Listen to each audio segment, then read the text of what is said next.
Assalamualaikum warahmatullahi wabarakatuh. Jumpa lagi dengan saya, penyuluh pertanian di Kenagarian Simirungi Timur. Nama saya Trimaryuni di Kabupaten Dharmasraya.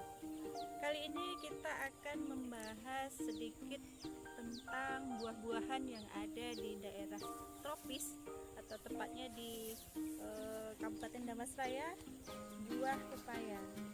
Jadi siapa sih yang gak suka dengan buah pepaya? Buahnya rasanya manis. Kemudian kalau untuk pencernaan mungkin yang susah BAB, ketika kita makan buah pepaya paginya kan lancar. Oke, kali ini kita akan membahas mengenai hama dan penyakit tanaman pepaya. Kalau kita lihat mungkin tanam pepaya itu tidak semudah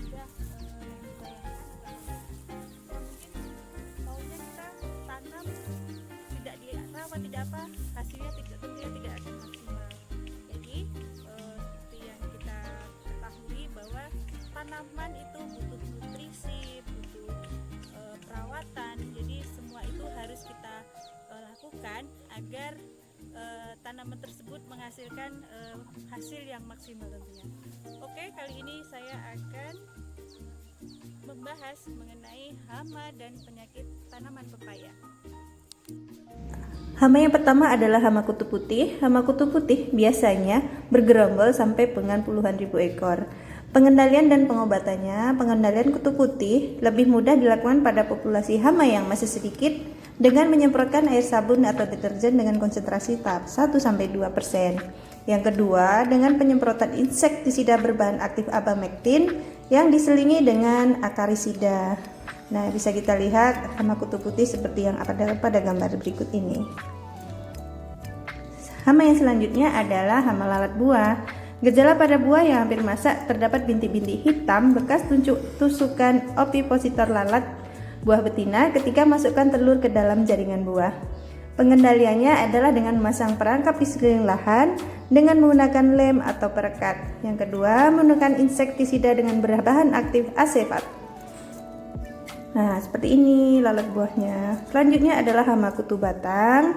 Hama kutu batang pohon seperti terkena lilin dan pertumbuhan tidak segar. Pengendaliannya dengan rutin melakukan penyemprotan menggunakan bahan aktif abamektin bergantian dengan berbahan akarisida. Hama yang selanjutnya adalah busuk bateri atau penyakit. Jadi gejala berupa tangkai daun dan batang yang masih hijau, bercak, basah-basahan. Pengendaliannya dengan pembongkaran tanaman sakit sebelum memasuki musim hujan, penggunaan pestisida dengan bahan aktif tembaga hidroksida, dan penggunaan benih yang bebas Erwinia papayae. Seperti kita lihat pada gambar berikut ini.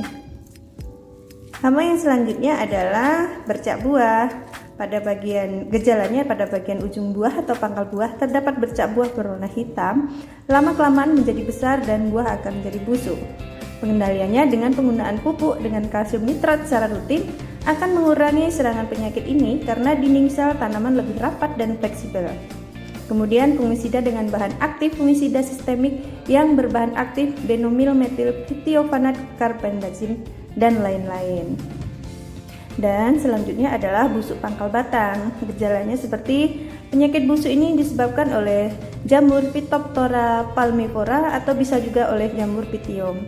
Pengendaliannya dapat dilakukan dengan memperbaiki drainase kebun, sanitasi kebun dari sisa tanaman sakit, rotasi tanaman dan aplikasi fungisida dengan bahan aktif tembaga dan mangkozeb jika kejadiannya penyakit tersebut cukup tinggi.